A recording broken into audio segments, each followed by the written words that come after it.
नमस्कार दोस्तों, आपका स्वागत है हमारे YouTube channel drama zone TV official पर। आज हम बात करने वाले हैं आपके फेवरेट ड्रामा सीरियल दीवानी के न्यू एपिसोड के बारे में। यह एपिसोड स्टोरी को एक नए मोड़ पर ले जाने वाला है और हम सब इसके लिए बहुत एक्साइटेड हैं। तो चलिए बिना किसी देरी के शुरू करते हैं आज की ये इंटरेस्टिंग वीडियो।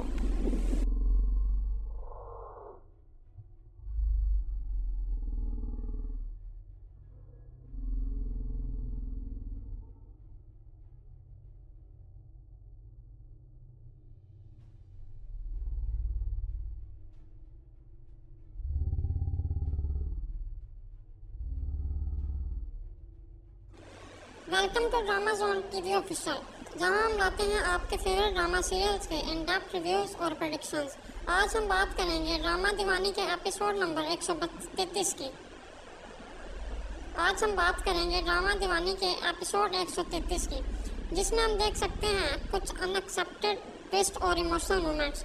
आपको क्या लगता है क्या आगे होगा? चलिए प्रेडिक्शंस पर बात करते हैं। एपिसोड 132 में हमने देखा कि मीरा और पाथ के बीच टेंशंस बढ़ गई हैं। दोनों के इमोशंस अपनी पीक पर हैं और कहानी एक नए मोड़ पर आ गई है। मेरे ख्याल से एपिसोड 133 में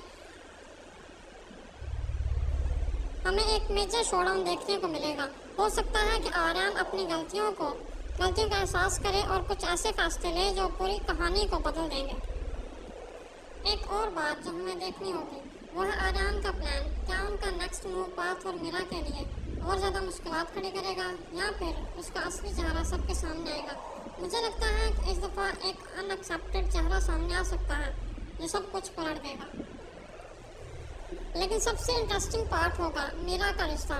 क्या आपको लगता है कि उनका प्यार इन सब चैलेंजेस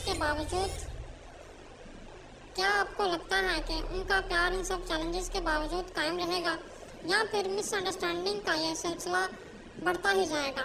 एपिसोड 133 एक ऐसी क्लिफहैंगर पर खत्म हो सकता है जहां हमारे दिलों में और भी सवाल छोड़ दिए जाएंगे ऑफिशियल, जहां हम लाते हैं आपके फेवरेट ड्रामा सीरियल्स के इन डेप्थ रिव्यूज और प्रेडिक्शंस। आज हम बात करेंगे ड्रामा दीवानी के एपिसोड नंबर 133 की। आज हम बात करेंगे ड्रामा दीवानी के एपिसोड 133 की, जिसमें हम देख सकते हैं कुछ अनएक्सेप्टेड ट्विस्ट और इमोशनल मोमेंट्स। आपको क्या लगता है क्या आगे होगा? चलिए प्रेडिक्शंस पर बात करते हैं। एपिसोड 132 में हमने देखा कि मीरा और पाथ के बीच टेंशंस बढ़ गई हैं। दोनों के इमोशंस अपनी पीक पर हैं और कहानी एक नए मोड़ पर आ गई है। मेरे ख्याल से एपिसोड 133 में हमें एक मेजर शोडाउन देखने को मिलेगा। हो सकता है कि आर्यन अपनी गलतियों का एहसास करे और कुछ ऐसे फैसले ले जो पूरी कहानी को बदल देंगे। एक और बात जो हमें देखनी होगी वो है आर्यन का प्लान। क्या उनका नेक्स्ट मूव पाथ और मीरा के लिए और ज़्यादा मुश्किलात खड़ी करेगा या फिर उसका असली चेहरा सबके सामने आएगा? मुझे लगता है कि इस दफ़ा एक अनएक्सेप्टेड चेहरा सामने आ सकता है जो सब कुछ पलट देगा। लेकिन सबसे इंटरेस्टिंग पार्ट होगा मीरा का रिश्ता। क्या आपको लगता है कि उनका प्यार इन सब चैलेंजेस के बावजूद स्वागत है हमारे YouTube channel drama zone TV official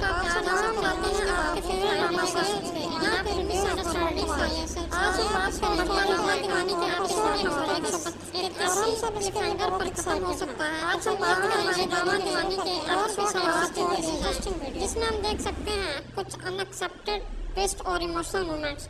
आपको क्या लगता है क्या आगे होगा? चलिए प्रेडिक्शंस पर बात करते हैं। एपिसोड 132 में हमने देखा कि मीरा और पाथ के बीच टेंशंस बढ़ गई हैं। दोनों के इमोशंस अपनी पीक पर हैं और कहानी एक नए मोड़ पर आ गई है। मेरे ख्याल से एपिसोड 133 में हमें एक मेजर शोडाउन देखने को मिलेगा। हो सकता है कि आर्यन अपनी गलतियों का एहसास करे और कुछ ऐसे फैसले ले जो पूरी कहानी को बदल देंगे। एक और बात जो हमें देखनी होगी वो है आर्यन का प्लान। क्या उनका नेक्स्ट मूव पाथ और मीरा के लिए और ज़्यादा मुश्किलात खड़ी करेगा या फिर उसका असली चेहरा सबके सामने आएगा? मुझे लगता है कि इस दफ़ा एक अनएक्सेप्टेड चेहरा सामने आ सकता है जो सब कुछ पलट देगा। लेकिन सबसे इंटरेस्टिंग पार्ट होगा मीरा का रिश्ता। क्या आपको लगता है कि उनका प्यार इन सब चैलेंजेस के बावजूद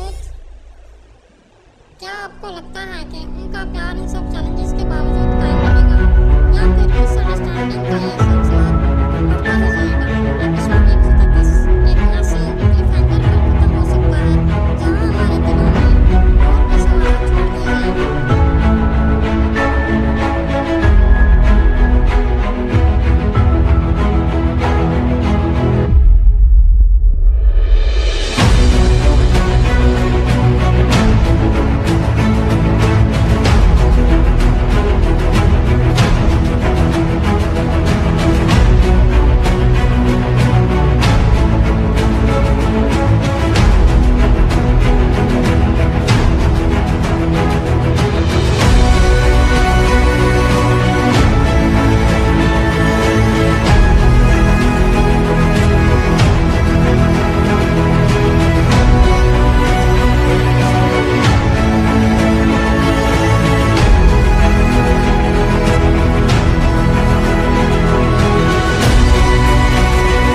इस्लामाबाद भेज देती हूँ मीटिंग के लिए, जिसकी वजह से ये दोनों जैसे ही एनी और फिर अफान जो है ये एक दूसरे से अलग रहेंगे तो उतना ही बेहतर होगा, और फिर इस तरह से इनका कोई खदशा भी नहीं होगा, क्योंकि अभी उम्र बहुत ही छोटी है। इनके दिमाग में इस तरह की बातें आती हैं, तभी क्या करती हैं कि वहाँ पर अफान को अपने कमरे में बुलाती हैं और कैसे कहती हैं कि देखो बेटा, इस्लामाबाद तुम्हें जाना है और इस्लामाबाद वहाँ पर एक मीटिंग है जो कि तुम्हें अटेंड करनी है। वहाँ पर अफान कहते हैं कि जी मम्मी मैं हाजिर हूँ, मैं चला जाऊँगा। लेकिन वहाँ पर अब फाखरा को इस बारे में नहीं पता होता कि यहाँ पर जो अफान है वो ये सोचने की कर रहा है कि इस बहाने से चलो इस्लामाबाद में जाऊँगा तो दूसरी तरफ क्या होगा कि मैं एनी को लेकर घूम भी आऊँगा और फिर थोड़ा हमारा इंजॉय भी हो जाएगा। लेकिन इस बात का फाखरा को नहीं पता होता कि ये दोनों इकट्ठे ही जाने की प्लानिंग कर रहे हैं। तभी अफान अपने रूम में जाता है और एनी को कहता है कि तुम तैयार हो जाओ क्योंकि हम बहुत ही जल्द इस्लामाबाद जा रहे हैं। लेकिन ये बात सुनकर अब एनी कहती है कि इस्लामाबाद क्यों जाना है, आपको पता है ना कि पहले ही घर में बहुत बड़ा तमाशा लगा हुआ है और मुझे लेकर अब एक और आप तमाशा लगवाना चाहते हैं। तभी अफान कहते हैं कि नहीं, कोई भी कैसा तमाशा नहीं लगेगा, मुझे पता है मम्मी ने खुद ही हमें जाने के लिए कहा है, तो तुम अपनी पैकिंग कर लो और अगर कोई चीजें चाहिए तो मैं तुम्हें शॉपिंग करवा लाऊंगा। तभी वहाँ पर एनी कहती है कि हाँ मुझे कुछ चीजों की जरूरत तो है, लेकिन मैं ड्राइवर के साथ जाकर ले आऊंगी। तभी अफान कहता है कि क्यों, तुम्हें ड्राइवर के साथ जाने की कोई जरूरत नहीं है, तुम्हें जाना है तो सिर्फ और सिर्फ मेरे साथ ही जाना है और मैं तुम्हें खुद लेके जाऊंगा। तभी एनी कहती है कि आपको इतने काम है, पहले आप वो काम निपटा लें, मुझे लेकर आप कहाँ जाएंगे। तभी वहाँ पर अफान कहते हैं कि नहीं, मैं तुम्हें ले जाऊंगा, शॉपिंग के लिए तो हमारा टाइम निकल ही आएगा और फिर इस तरीके से तुमने जो चीजें भी लेनी हो तुम ले लेना और कोशिश करना कि उम्र के लिए भी 2-4 चीजें ले लो। तभी वहाँ पर अब शाम का दिन होता है कि वहाँ पर अफान जो है एनी को लेकर मॉल में चला जाता है। वहाँ पर खूब शॉपिंग करते हैं, शॉपिंग करके वापस आते हैं। तो अगले दिन क्या होता है कि अफान को एनी को कहते हैं कि तुम सामान लेकर बाहर निकलो, मैं आ रहा हूँ। अब जैसे ही एनी जाती है बाहर बरामदे में तो वहाँ पर फाखरा और फिर उसके बाद दुल्दाना और फिर आयमा भी खड़ी होती है। अब फाखरा जैसे ही देखती है एनी को कि एनी के हाथ में बैग है, तभी फट से बोल पड़ी है कि हाँ बीबी कहाँ जाने की कोशिश है, कहाँ जा रही हो, किसके साथ जा रही हो। और फाखरा के तो लौंगड़े ही खड़े हो जाते हैं क्योंकि फाखरा जो है वो ऐसा सोच भी नहीं सकती कि अफान जो है वो एनी को साथ ले जाने की कोशिश कर रहा है और इसने ऐसा एक बैठे बैठे ही इरादा भी कर दिया है। तभी वहाँ पर अफान से कहती है कि अफान तुम ये क्या करने की कोशिश कर रहे हो, मैंने तुम्हें कहा था कि तुम एनी को साथ लेकर नहीं जाओगे, तुम वहाँ मीटिंग अटेंड करने जा रहे हो और तुम यहाँ पर कोई हनीमून मनाने के लिए नहीं जा रहे, जो कि तुम एनी को भी साथ लेके जा रहे हो।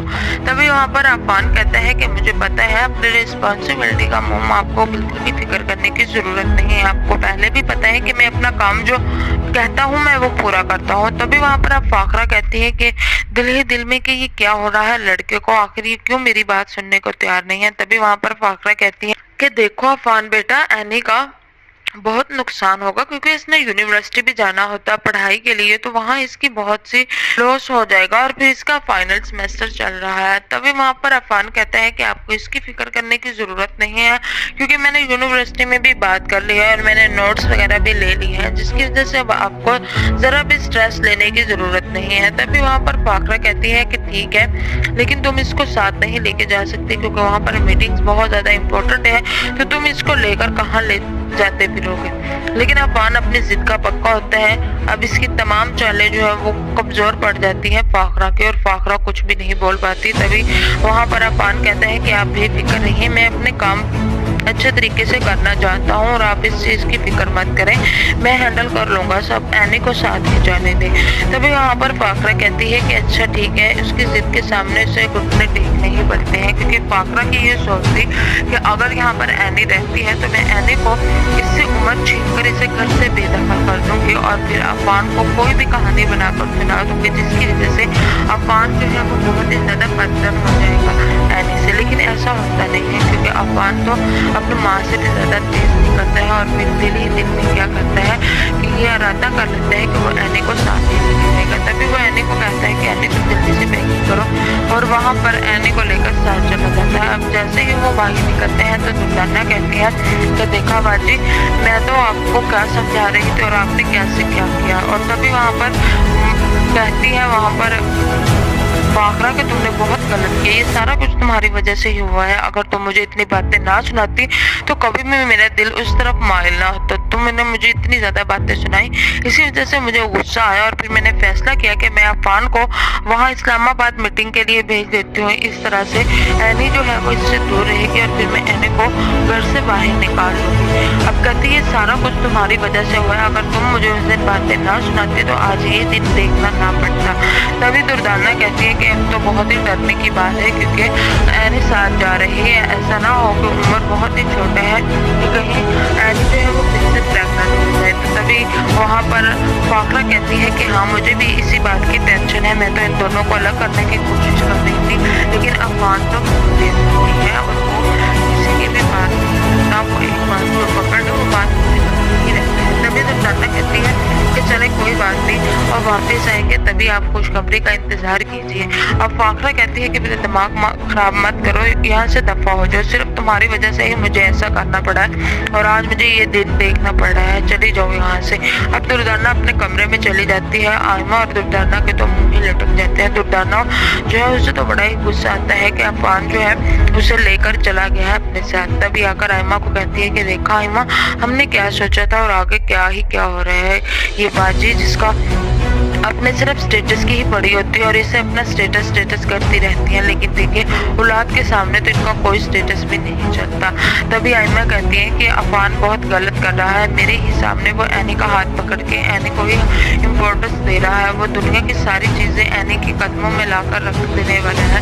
लेकिन एक शहरयार है जो कि बहुत ही ज्यादा नफरतू है, मेरी कोई भी बात नहीं मानता और अगर मैंने जब से शॉपिंग की है तब से वो मेरे खिलाफ है और मुझे कहता है कि तुमने बहुत ज्यादा शॉपिंग कर ली है। और जब मैंने इससे कहा कि तुम मेरी जायदाद से कुछ हिस्सा मेरे नाम कर दो तो वो इस बात पर भी बड़े गुस्से हैं। आप बताएं मॉम मैं क्या करूँ। तभी दुर्दाना कहती है कि बेवकूफ़ी मत करो आयमा, इतनी जल्दी कुछ भी नहीं होगा। आहिस्ता आहिस्ता शहरयार के दिल में तुम अपनी जगह बनाने की कोशिश करो और आहिस्ता आहिस्ता तुम सारे घर वालों को दिल जीत कर इन्हें अपनी मुट्ठी में करो, उसके बाद ही तुम्हारे हाथ में कुछ आ सकता है। अगर तुम इस तरह की हरकतें करोगी तो तुम्हारे हाथ में कुछ भी आने वाला नहीं है।